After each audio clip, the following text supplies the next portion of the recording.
99% የሚሆኑ ወጣቶች ዕውቀትና አቅም እያላቸው ትልቅ ደረጃ መድረስ እየቻሉ እነዚህ የልማድ ስህተቶች ባለማወቃቸው እንዳይደርሱ ያደርጋቸዋል።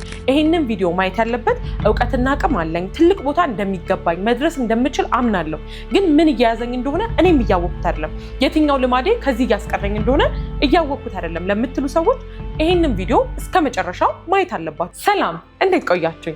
ስሜ ቤተልሔም ወዳጆ ይባላል። በሙያዬ ሶሻሎጂስት ነኝ።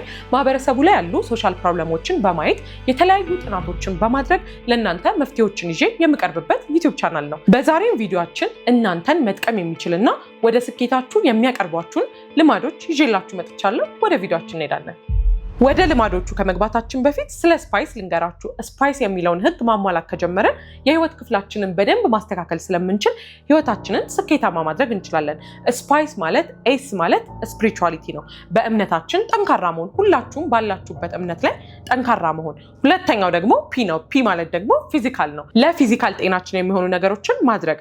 ሶስተኛው ደግሞ አይ ነው። አይ ማለት ደግሞ ኢንተሌክቹዋል፣ አእምሯችንን የሚያሳድጉ ነገሮችን መጽሐፍ ማንበብ፣ እንደዚህ አይነት ቪዲዮዎችን ማየት፣ ፖድካስቶችን መስማት፣ ለአእምሯችን የሚያሳድጉትን ነገሮች ማድረግ ኢንተሌክቹዋሊ ማደግ ነው። አራተኛው ደግሞ ሲ ነው። ሲ ደግሞ ኮሚኒቲ ነው። ኮሚኒቲ ማለት ግን ዙሪያችን ላይ ካለው ሰው ሳይሆን ከራሳችን ይጀምራል።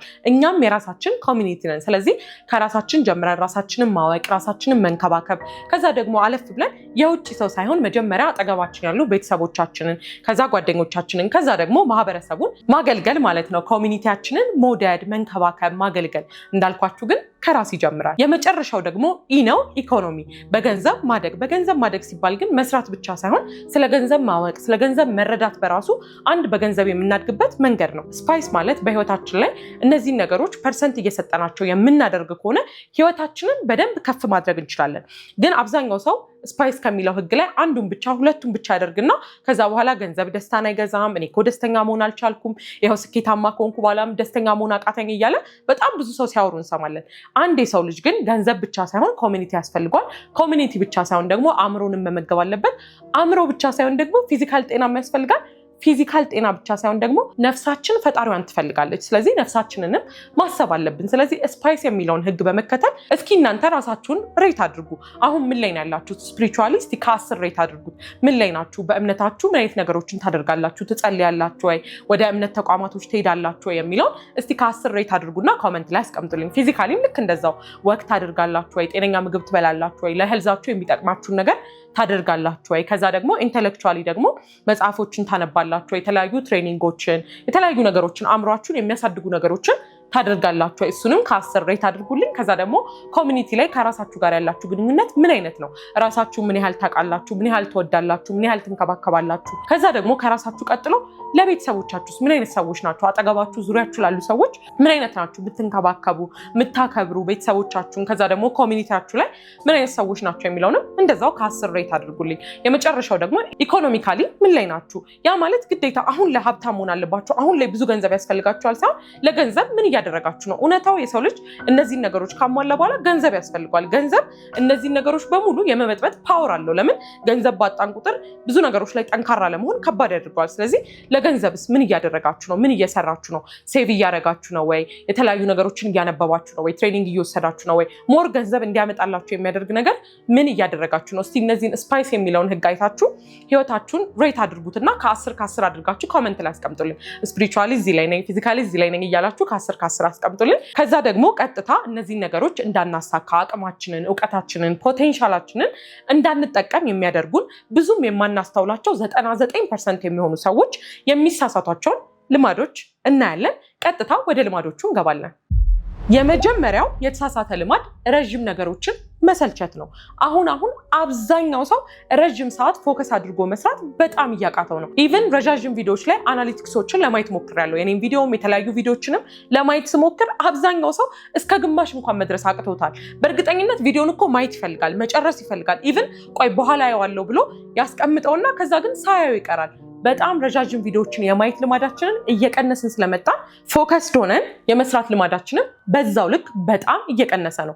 አንድ ሰው ደግሞ ስኬታማ መሆን ከፈለገ ፎከስድ መሆን አለበት። የትኛውም ስራ ፎከስ ይፈልጋል። ሶሻል ሚዲያ መስራት ብትፈልጉ፣ ሴልስ መስራት ብትፈልጉ፣ ኤኒቲንግ ምድር ላይ አለ የተባለ ስራ በሙሉ ፎከስ እና ረጅም ሰዓት ቁጭ ብሎ መስራትን ይፈልጋል። ስለዚህ ይሄንን ልማድ ማስተካከል አለባችሁ። ከዚህ ቪዲዮ ጀምራችሁ እስከ መጨረሻው ማየትን ልመዱ። ራሳችሁን አስገድዱትና ረጅም ቪዲዮዎችን፣ መጽሐፎችን ማንበብ፣ የተለያዩ ረጅም ሰዓት የሚፈጁ ነገሮችን ሳታቋርጡ ማድረግ ጀምሩ። መጀመሪያ ላይ ሊደብራችሁ፣ ሊሰለቻችሁ፣ መዝጋት ልትፈልጉ ትችላላችሁ። ግን ራሳችሁን ፎርስ ማድረግ አለባችሁ። ልማድ የሚገነባው ስለፈለጋችሁ ብቻ ሳይሆን ራሳችሁን ማድረግ አለብኝ፣ ይሄን ባለማድረጌ እየተጎዳ ነው ብላችሁ ስታምኑ ነው። ይሄንን ቪዲዮ እስከ መጨረሻው በማየት መጀመር አለባችሁ። ይሄንን ካደረጋችሁ ደግሞ ስኬታማ እንደምትሆኑ ላረጋግጥላችሁ ፈልጋለሁ። ምክንያቱም የስኬት ዋናው ቁልፍ ረጅም ሰዓት ፎከስ አድርጎ መስራት መቻል ነው። ወደ ሁለተኛው ልማዳችን እንሄዳለን። ወደ ሁለተኛው ልማዳችን ከመሄዳችን በፊት አብዛኞቻችሁ ስለ ትሬኒንጋችን እየጠየቃችሁ ነው። የኛ ትሬኒንግ ፕሮፌሽናል ተናጋሪ እንድትሆኑ የሚያግዛችሁ ትሬኒንግ ነው። እውቀት እያላችሁ አቅም እያላችሁ ግን ደግሞ በፍርሃት ምክንያት ወይም ደግሞ እንዴት ፕሮፌሽናሊ መናገር እንደምትችሉ ባለማወቅ ምክንያት ወደኋላ እየቀራችሁ ላላችሁ ሰዎች ፕሮፌሽናል ተናጋሪ መሆን የምትችሉበት፣ ኮንፊደንሳችሁን ቢውልድ የምታደርጉበት፣ ፍርሃታችሁን ማኔጅ የምታደርጉበት፣ ሶሻል ሚዲያ ለመስራት፣ ለስራ ስብሰባ፣ ስቴጅ ላይ ለማውራት፣ የትኛው ቦታ ላይ ፕሮፌሽናል ፐብሊክ ስፒከር እና ኮሚኒኬተር ለመሆን የሚጠቅም ስልጠና ነው። ስልጠናችን ደግሞ ኦንላይን ስለሆነ ከየትኛውም ሀገር ሆናችሁ መውሰድ ትችላላችሁ። ምዝገባ ላይ ስለሆንን የቴሌግራም ዩዘር ኔማችንን ከታች አስቀምጥላችኋለሁ፣ እንዲሁም ዲስክሪፕሽን ላይ ታገኙታላችሁ። እዛ ላይ መረጃ መጠየቅም መመዝገብም ትችላላችሁ። ወደ ሁለተኛው ልማዳችን እንሄዳለን። ሁለተኛው የተሳሳተ ልማድ ደግሞ ከስልክ አለመራቅ ነው። እስኪ ልጠይቃችሁ፣ ከስልካችሁ ተለይታችሁ ሙሉ ቀን የዋላችሁበት ቀን አለ?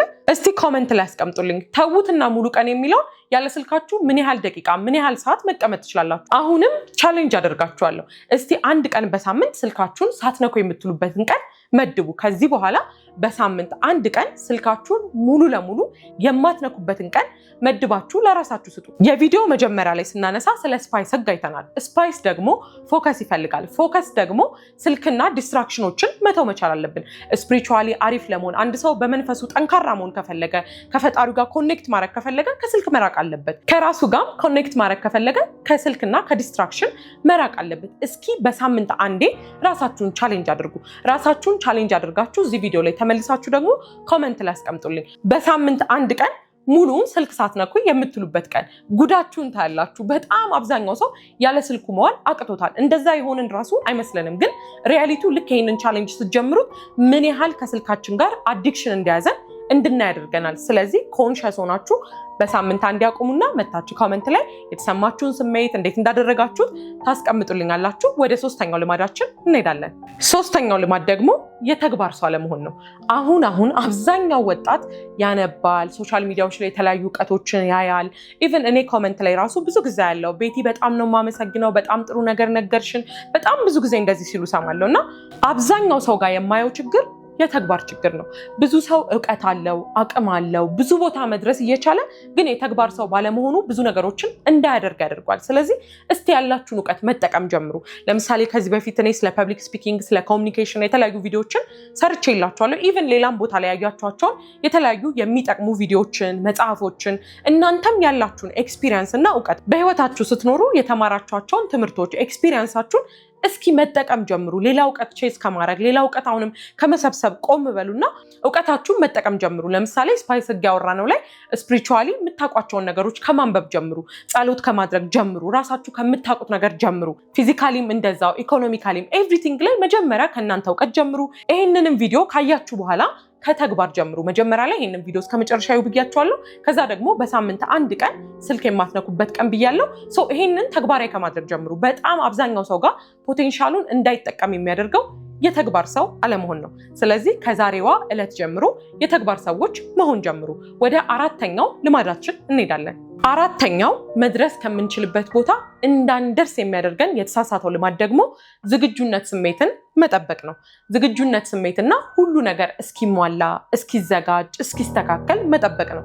እስቲ ራሳችሁን ታዘቡልኝ። ቆይ የሆነ ነገር አድርጋለሁ፣ መጽሐፍ አነባለሁ፣ ገንዘብ ሴቭ ማድረግ ጀምራለሁ፣ በጣም ብዙ ነገሮችን የሆነ ስራ የራሴን ቢዝነስ ጀምራለሁ ሊሆን ይችላል፣ ሶሻል ሚዲያ ጀምራለሁ፣ ኤኒቲንግ በጣም ብዙ እቅዶችን እናወጣና ከዛ ቆይ ሲመች፣ አሁን እኮ እንደዚህ ቤት ውስጥ የማይመች ነገር አለ፣ አሁን እንደዚህ ሲሳካልኝ፣ ሲስተካከል፣ ዝግጁ ሲሆን፣ ስሜቴ ሲስተካከል ወይ የሆነ ነገር ለማድረግ ስንነሳ ይደብረንና ቆይ ይሄ ድብርት ሲለቀኝ ኦኬ አሁን the right time አይደለም እያለን በጣም ራሳችንን እንሻጉዳለን። ኢቭን የራሳችሁን ህይወት ብታዩት ግን ከዛሬ ትላንትና ይሄን ይሻል ነበረ፣ ትላንትና ብትጀምሩ የተሻለ ትንሽ ዲስትራክሽኖች ወይም ደግሞ ትንሽ እንከኖች የነበሩትን ነገር ቆይ ሲስተካከልልኝ ብለን ጭራሽ እየተባባሰ እየሄደ ነው። ስለዚህ ዝግጁነት ስሜትን መጠበቅ ማቆም አለብን። መቼም ዝግጁ የመሆን ስሜት አይሰማንም። ሶሻል ሚዲያ መጀመር ብትሉ፣ የተለያዩ ኢቨንቶች ላይ የሄዱ ኔትወርክ ማድረግ፣ ሚቲንግ ላይ ንግግር ማድረግ፣ ፐብሊክ ስፒኪንጋችሁን ማስተካከል፣ ኤኒቲንግ በህይወታችሁ ላይ የምትፈልጉት ስኬት የዝግጁነት ስሜት እስኪመጣ ከጠበቃችሁ መቼም ዝግጁ አትሆኑም። ስለዚህ ፉሊ የመዘጋጀት ስሜት እስኪሰማን ድረስ መጠበቅ ማቆም አለብን። ሙሉ ለሙሉ ባይሰማችሁ መጀመር አለባችሁ። ከመጀመር በጣም ብዙ ስኬት አለ። ለምን ስትጀምሩት አትሊስት እንኳን እንደው ስኬቱ እንኳን ባይመጣ እንዴት እንደማይሳካ ግን ቶሎ ማየት ትችላላችሁ።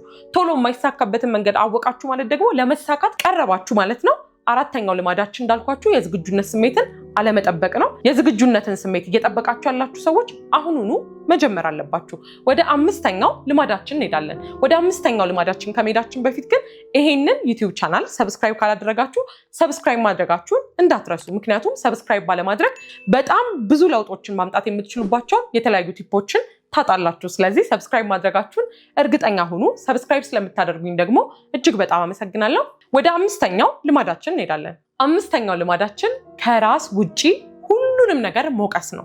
በጣም ይገባኛል። የሀገሪቷ ሁኔታ፣ የቤተሰብ ሁኔታ፣ የተለያዩ ነገሮች በጣም ከባድ እንደሆነና ፈተና እንደሚሆንብን እረዳለሁ። ግን አብዛኞቻችሁ እስኪ ራሳችሁን ታዘቡ። ለምንድን ነው ይሄን የማታሳኩት ስንባል ሊስት አድርገን የሀገሪቷ ሁኔታ ናት፣ ቤተሰቤ እኮ ነው፣ እንደዚህ ስለሆነ ነው፣ እኔ የመጣሁበት መንገድ ነው፣ እኔ ምን ላድርግ እያለን ሊስት አድርገን ራሳችሁን ስንተኛ ላይ ነው ሊስት የምታደርጉት? ኦኬ እኔ እኮ ስላልጀመርኩ ነው፣ እኔ እኮ እንደዚህ ስላላደረግኩ ነው ብላችሁ ራሳችሁን ተጠያቂ የምታደርጉት የትኛው ሊስት ላይ ነው? በጣም አብዛኛው ሰው ኢቭን የሱ ስም ሊስቱ ላይ የለም። ሰዎችን ተጠያቂ ማድረግ ጊዜያዊ ረፍት ይሰጠናል እንጂ ለውጥ አያመጣልንም። ሁሉም ሰው የቤተሰብ ሁኔታ፣ የሀገሪቷ ሁኔታ፣ የተለያዩ ነገሮች ሁሉም ሰው ላይ የየራሱ ፈተና ይኖርበታል። የምናያቸው ሰክሰስፉል ሰዎች፣ ስኬታማ ሰዎች፣ ለምሳሌ እኔ ሶሻል ሚዲያ ላይ ስኬታማ ሆኜ እየሰራው ነው፣ ግን ደግሞ ከኋላ በጣም ብዙ ዲስትራክሽኖች ይኖሩብኛል። ልክ እናንተ እንዳሉባችሁ ፈተናዎች እኔ ጋርም ይኖራሉ። ምናልባት የቤተሰብ ጫና፣ የሀገሪቷ ሁኔታ ለእኔም የተለየ ቦታ ላይ አይደለም ያለሁት፣ የተለያዩ ኢኮኖሚካል ፕሮብለሞች፣ የተለያዩ ነገሮች ሁላችንም አንድ አይነት ህይወት ነው የምናሳልፈው። ግን ደግሞ ወስኜ እኔ ምን ማድረግ እችላለሁ? ከኔ መጀመር አለብኝ። 100% እኔ ምን ማድረግ እችላለሁ? ዲስትራክሽኖቹ እንዳሉ ቢሆንም የሀገሪቷ ሁኔታ፣ የቤተሰብ ሁኔታ፣ የገንዘብ ሁኔታ፣ የተለያዩ ነገሮች ቢኖሩም ቤቲ የሚጠበቅባትን ነገር ምን አድርጋለች?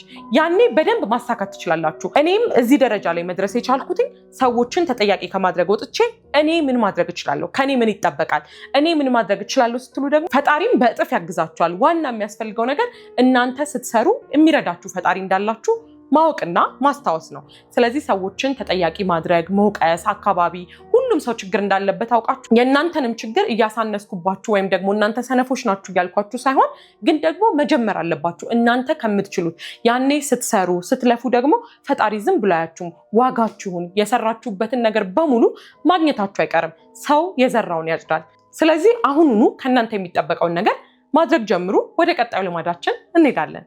ስድስተኛው ደግሞ የእቅድ ሰው አለመሆን ነው። በጣም ብዙ ሰው ሲል የምሰማው እኔም ደግሞ ረዥም ጊዜ የተሳሳትኩት የነበረው እኔ በእቅድ መመራት አልፈልግም፣ ህይወቴን ያን ያህል ሪጅድ ማድረግ ማስጨነቅ አልፈልግም፣ ፈጣሪ እንደፈቀደልኝ መኖር ነው የምፈልገው ብለን በጣም ብዙ ጊዜ ራሳችንን እናታለላለን። እውነታው ግን በእቅድ አለመኖር ማለት ህይወታችንን ዋጋ ለመስጠት ፈጣሪ የሰጠንን ህይወት ዋጋ ሰጥተነው ማድረግ ያለብኝን ነገር ማወቅ አለብኝ፣ እንዴት መራመድ እንዳለብኝ መወሰን አለብኝ ብሎ ለህይወት ዋጋ ለመስጠት ነው። እቅድ ማውጣት ማለት ሪጅድ መሆን አይደለም። እቅድ ማውጣት ማለት ሰው እንደፈለገው የሚመራው ሰው አለመሆን፣ እንዲሁም ደግሞ ህይወትና አጋጣሚዎች እንደፈለገች እንደ ዥዋዥዌ የምትጫወትብን ሰው አለመሆን ነው። አንድ ሰው ወዴት እንደሚሄድ ሙሉን እንኳን ባያቅ አትሊስት ግን የተወሰኑ እቅዶችን ማውጣት መቻል አለበት። ምን ለማድረግ ነው የምታስቡት? ምንድን ነው መስራት የምታስቡት? የዛሬ 3 ዓመት ምን ላይ ነው መሆን የምትፈልጉት? በገንዘብ ሊሆን ይችላል። እንዳልኳችሁ ስፓይስ ህግን ተጠቅማችሁ ስፒሪቹዋሊ በእምነታችሁ ምን መድረስ ትፈልጋላችሁ? የዛሬ 5 ዓመት ምን አይነት ሰዎች መሆን ትፈልጋላችሁ? በእምነታችሁ የሚታዘዙ ነገሮች ይኖራሉ። እነሱን ምን ያህሉን ለማሳካት እቅድ አላችሁ? በጣም ብዙዎቻችን እቅድ ስለማናወጣ በቃ እኔ እኮ በእምነቴ እንደዚህ ብሆን ደስ ይለኛል፣ ፊዚካሊ እንደዚህ ብሆን ደስ ይለኛል፣ እንደዚህ ባረግ፣ እንደዚህ ብማር እያለን ብዙ እቅዶችን እናወጣለን። ግን እቅዱ እንዴት ነው? ዝም ብሎ አየር ላይ ታቀረ እንዲህ ባረግ ደስ ይለኛል ነው እንጂ ትክክለኛ እቅድ አናወጣም። ማድረግ ያለብን ግን ቁጭ ብላችሁ ስፓይስ ባልኳችሁ ህግ ስፒሪቹዋሊ ምን መሆን ነው የምፈልገው? የዛሬ ዓመት 2019 ከመግባቱ በፊት ምን ባሳካ እችላለሁ? ከዛ ኢንተሌክቹዋሊ የተለያዩ ነገሮች ላይ በገንዘብም በተለያዩ ነገሮች እኔ ምን መስራት እችላለሁ? አሁን ካለውበት ቦታ እንዴት አድርጌ ማደግ እችላለሁ? የሰው ልጅ ማቀድ አለበት። ሲያቅድ ለዛ ነገር ይሞክራል። እቅድ ማለት እንድንሞክር የሚያደርገን ነገር ነው። ለምሳሌ የሆነ ሰው ካላቀደ የሚያደርገውን ነገር ስለማያውቅ ዝም ብሎ ህይወቱ ሊነጉድ ይችላል። ኢቭን የሆነ ቦታ ላይ እየሰራችሁ ሳታሳድጉ ራሳችሁን በጣም ብዙ ዓመታት ሊቆጠሩ ይችላሉ። ያለ እቅድ ስትመሩ፣ በእቅድ የምትመሩ ከሆነ ግን ኦኬ እነዚህን እውቀቶች ባገኝ እዚህ ቦታ ላይ እየሰራው እነዚህን እውቀቶች አቅሞች ባገኝ ከዛ ደግሞ እሱን እውቀት ይዤ ደግሞ እዚሁ ቦታ ላይ ካደግኩኝ ማደግ ካልሆነ ደግሞ የራሴን ነገር ብሰራ እንደዚህ ባደርግ ብለን እቅድ ስናወጣ የዛሬ ዓመት ሲደርስ አትሊስት እንኳን እዛ እቅድ ላይ ባንደርስና ባናሳካው ራሳችንን ግን የምንገመግምበት የሆነ ነገር አለን። ራሳችንን የምንገመግምበት ነገር መኖሩ ደግሞ ስኬታማ እንድንሆን ያደርገናል። ምክንያቱም ዝም ብለን አንኖርም። ልክ የዛሬ ዓመት ሲደርስ ካቀድኩት እቅድ ምንም ካላሳካው ምን እያረኩ ነው ብዬ ቆም ብዬ ራሴን እንዳይና ተግባራዊ እንዳደርግ ይረዳኛል። ያለ እቅድ የምመራ ከሆነ ግን ከምንም ጋር ራሴን አላወዳድርም፣ ከምንም ጋር ራሴን አልገመግምም። ዝም ብዬ እየሄድኩኝ ምንም አይነት ስኬት ሳላሳካ ልክ ቢዝነስ ላይ አንድ ቢዝነስ እየከሰረ እንደሆነና እንዳልሆነ አካውንቲንግ አለመስራት ማለት ነው። በህይወታችን ላይ እቅድ አለማውጣት ማለት አንድ ቢዝነስ ላይ ለምሳሌ ገቢና ወጪን የማላክ ከሆነ ዝም ብዬ ብድግ እያልኩኝ ዛሬ ብር ገብቷል እያልኩኝ የማውጣው የምጠቀመው ከሆነ ቢዝነሴ የዛሬ ዓመት ላይ ሊከስር ይችላል። ለምን? የሚወጣውን ወጪና የሚገባውን ገቢ ካልኩሌት እያደረኩ ስላልሆነ። ህይወታችን ላይም እቅድ አለማውጣት ማለት ምን እያደረግን እንደሆነ አለማወቅ ማለት በህይወታችን ምናልባት የሆነ ቀን ላይ ስንነሳ የማንፈልገውን ህይወት እየኖርን ራሳችንን ልናገኘው እንችላለን። ስለዚህ የእቅድ ሰዎች መሆን ስኬታማ እንድንሆን ያግዘናል። ወደ ቀጣዩ ደግሞ ልማዳችን እንሄዳለን። ሰባተኛውና የመጨረሻው የተሳሳተ ልማድ ደግሞ ሴንሲቲቭ መሆን ነው። አሁን ላይ በጣም ብዙዎቻችን ሴንሲቲቭ እየሆንን ነው። ሰዎች ለሚሰጡን አስተያየት፣ ሰዎች ለሚሉን ነገር በጣም ቶሎ እንሰበራለን፣ ቶሎ እንጎዳለን፣ ቶሎ ደግሞ ብለን ኔጌቲቭሊ እንረዳዋለን። በጣም ሶሻል ሚዲያ ላይ ሞስት ኦፍ ዘ ታይም ሰዎች ሲናገሩ መስማት የለብህም፣ ለራስህ መቆም አለብህ፣ እንደዚህ ማድረግ አለብህ የሚሉ የተለያዩ ቪዲዮዎችን እናይና ከዛ የሆነ ሰው ለኛ አስቦልን እንኳን አስተያየት ሲሰጠን በእኔ ህይወት ሰው ምን አገባው? እንደዚህ አይነት ሰዎች እጅግ በጣም እየሆንን ነው። አንድ ሰው ደግሞ ስኬታማ መሆን ከፈለገ አስተያየቶችን መቀበል መቻል አለበት። ያ ማለት ሰው እንደፈለገ እየመጣ ይናገራችሁ፣ ሰው እንደፈለገ ይሁንባችሁ ማለት አይደለም። ራሳችሁን ማስከበር አለባችሁ። ኦፍ ኮርስ ማስከበር አለባችሁ። ግን ደግሞ ሁሉም አስተያየት ትክክል አይደለም ማለት አይደለም። ቤተሰብ የሚሰጠን አስተያየት፣ ጓደኞቻችን የሚሰጡን አስተያየት፣ እንደዚህ እኮ ብታደርጊ፣ እንደዚህ እኮ ብትሆኚ ብለው የሚሰጡን አስተያየት ሁሌ ከክፋት የተነሳ አይደለም። አንዳንድ ጊዜ እኔ ለእኔ ህይወት አውቃለሁ እንዴት ሰው አስተያየት ይሰጠኛል፣ ሰዎች የሚሰጡኝ አስተያየት ምናምን እያለን እናወራለን እንጂ አንዳንዴ ላናስተውል እንችላለን። ኢቭን እናንተ እንኳን ስለ አንዳንድ ሰዎች እናንተ የተሻለ አይታያችሁ የሆነ ሰው ስታዩት እንዲህ እኮ ቢያደርግ ይሻል ነበር ብላችሁ ማየት ትችላላችሁ። ምክንያቱም ከውጭ ሆናችሁ ስታዩት ከስሜታዊነት ውጭ ነው የምታዩት። ለምሳሌ እኔ ለታናሽ እህቴ አስተያየት ብሰጣት ስሜታዊ አልሆንም። ሳየው ህይወቷን ማስተካከል ያለባትን ነገር ሳይ ስሜታዊ ሆኜ ሳይሆን የእውነት የሚበጃትን ነገር ነው የምነግራት። ልክ እንደዛም በጣም አብዛኛው ሰው ስሜታዊ በመሆን አስተያየቶችን እየጠላ መጥቷል። አስተያየት ደግሞ እንድንለወጥ የሚያደርገን ነገር ነው። ኢቨን ሶሻል ሚዲያ ላይ ራሱ ብዙ ጊዜ ኮሜንቶች ላይ ሰዎች በጣም ሲቃረኑ ያለው እንዴት ኔጌቲቭ አስተያየት ይሰጠኛል፣ እንዴት እንደዚህ ይባላል፣ እንዴት እንደዚህ ይደረጋል እያለን በጣም እንናደዳለን። እውነታው ግን ለምሳሌ እኔ አጻጻፋቸው እኮ ትክክል ላይሆን ይችላል። ልክ ቪዲዮዎችን ሰርቼ ስጨርስ ቤቲችን ብታስተካኪ ሲሉኝ ምናልባት በዚህ መልኩ ላይሆን ይችላል፣ ይሄ አንቺ ቪዲዮ ምናምን ብለው ሊሆን ይችላል። ግን ከዛ ውስጥ ግን ሜቢ የኔ ስህተት ካለ ግን ማየት መቻል አለብኝ። የሰዎችን አወራር ሳይሆን ለእኔ የሚጠቅመኝን የእነሱ ፊድባክ ግን ማየት መቻል አለብኝ። እና አብዛኛው ሰው አሁን የተሳሳተ ልማድ እየለመድን ያለ ነው። ምንም አይነት አስተያየት አለመቀበል ፋሽን እያደረግነው ነው። አስተያየት ደግሞ መቀበል መቻል አለብን። ለውጥ የሚመጣው ሰዎች የሚነግሩን አስተያየት በመቀበል እኛም ለራሳችን አስተያየት በመስጠት ኖት ኦንሊ ሰዎች የሚነግሩንን ብቻ ሳይሆን ለራሳችን ራሱ አንዳንድ ጊዜ አስተያየቶችን መስጠት አለብን። እንደዚህ ማድረግ አለብኝ፣ እንደዚህ ማድረግ አለብኝ ብለን አስተያየቶችን መስጠት አለብን። ሁሉም ነገር ሲበዛ ትክክል አይደለም፣ ሲያንስም ትክክል አይደለም። አብዛኞቻችን ግን አሁን ግን በጣም ጥግን እያያዝን ነው። ምንም አይነት አስተያየት የማይፈልግ ወይ ደግሞ በጣም አስተያየት ይቀበልና ቶሎ የሚሰበር ሰው መሀል የሚባል አማራጭ አለን። መርሳት የሌለብን ነገር ሁልጊዜ መሀል ላይ መሆን ያዋጣናል። መሀል ላይ መሆን ማለት አስተያየቶችን የሚቀበል ግን ደግሞ በበሰለ መልኩ የሚቀበል። ሁሉም ሰው እየመጣ የፈለገውን አስተያየት እየሰጠኝ ራሴን መረበሽም የለብኝም፣ ግን ደግሞ እኔ አስተያየት አልሰማም ብዬ ኢግኖራንት መሆን የለብኝም። ያ ህይወቴን እንድቀይር አያግዘኝም። ስለዚህ የመጨረሻው ልማዳችን አስተያየቶችን በበሰለ መልኩ መቀበል አለብን። የዛሬው ቪዲዮአችንን በዚህ ጨርሰናል። እስካሁን ድረስ መቼም ይሄንን ዩቲዩብ ቻናል ሰብስክራይብ ያላደረጋለ ብዬ አላስብም። ምክንያቱም በጣም ብዙ ጠቃሚ ቪዲዮዎችን እየሰራሁላችሁ ነው። በጣም ብዙዎቻችሁ ደግሞ ኮሜንት ላይም ዲኤም ላይም እየተጠቀማችሁበት እንደሆነ እየነገራችሁኝ ስለሆነ እጅግ በጣም አመሰግናለሁ። ሰብስክራይብ ስለምታደርጉና ቪዲዮውን ሼር ስለምታደርጉ እጅግ በጣም አመሰግናለሁ። የሰኞ ሰው ይበለን። ቸር ሰንብቱልኝ።